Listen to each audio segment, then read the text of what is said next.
Muy buenos días, jóvenes estudiantes del segundo año de secundaria. Tema número 4, triángulo, es lo que nos toca el día de hoy, ¿no? En la parte teórica, en el libro que usted tiene adjunto al video, ya tiene la definición de un triángulo, que es una figura formada por tres segmentos no colineales, ¿no? Todos conocemos la forma, cómo identificar un triángulo, ¿cierto? Bien, pasamos rápidamente entonces a dos cosas importantes para empezar en este camino de los triángulos, que son los teoremas generales y la clasificación de los triángulos. En primer lugar, esta es una propiedad un teorema bastante conocido, que implica que la suma y la medida de los tres ángulos interiores me tiene que dar ¿cuánto?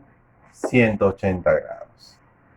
Ahora, este teorema también es importante, nos ayuda a resolver muchos problemas de una forma más rápida.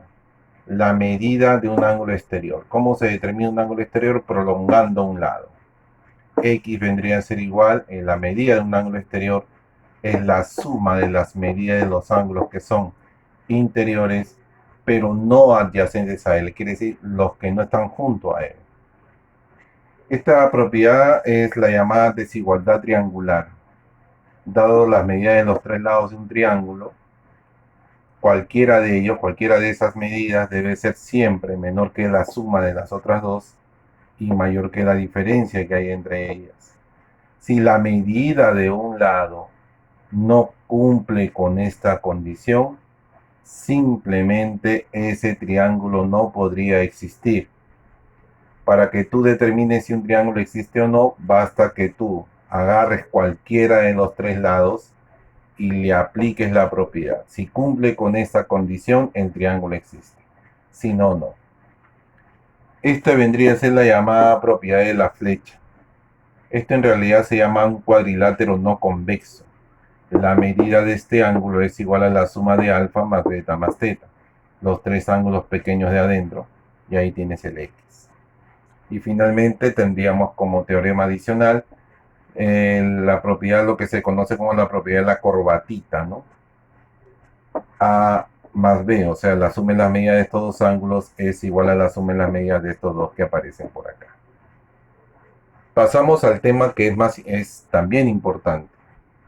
En esta parte del camino de los triángulos, ¿con qué triángulos te puedes encontrar? Es una variedad de triángulos.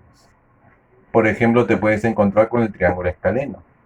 El triángulo escaleno es el triángulo que tiene los tres lados diferentes, lo que implica que los tres ángulos también sean diferentes, tengan diferentes medidas. ¿Sí? Acuérdate que siempre al ángulo mayor o al lado mayor se lo pone el ángulo mayor o viceversa, al ángulo mayor se lo pone el lado mayor. También al lado menor se lo pone el ángulo menor y así sucesivamente. Acuérdate de eso. Luego tendríamos el llamado triángulo isósceles. El triángulo isósceles es el que tiene dos lados de igual medida. Por consiguiente, los ángulos que se oponen a esos lados que son iguales también debe tener medidas iguales. El triángulo esquilátero es el triángulo que tiene los tres lados de igual medida. Por consiguiente, entonces los tres ángulos van a tener que ser también de igual medida. Y como los tres suman 180, es evidente que cada uno de ellos debe medir 60. ¿Verdad? Bien. Luego tendríamos el llamado triángulo acutángulo, que implica que los tres ángulos interiores deben ser menores que 90 grados. Es decir, deben de ser agudos. Agudos, agudos. ¿Ya? Muy bien.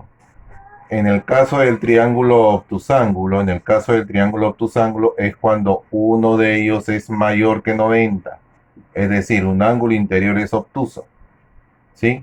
Lo cual implicaría que los otros dos ángulos, tanto alfa como beta, deben ser menores que 90, es decir, deben de ser agudos. Siempre se va a cumplir, joven, que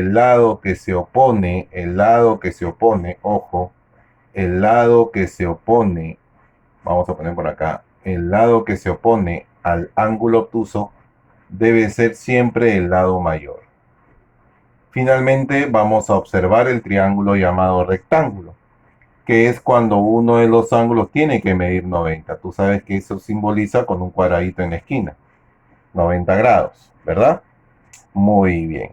Ahora fíjate, los lados que forman el ángulo recto, ¿cómo se llaman? Muy bien, se llaman catetos. Tú también eres un cateto. ¿Y el lado opuesto al ángulo recto, cómo se llama? Muy bien, hipotenusa. Recuerda que siempre la hipotenusa es el lado mayor. Si este ángulo mide alfa y este ángulo mide beta, como los tres deben sumar 180, es evidente de que alfa más beta debe darte 90. Y cuando dos ángulos son complementarios, ¿cómo se llama? Perdón, ya te lo dije. Cuando dos ángulos tienen medidas que suman 90, ¿cómo se llama? Complementarios. Muy bien, jóvenes. Pasamos al siguiente bloque entonces.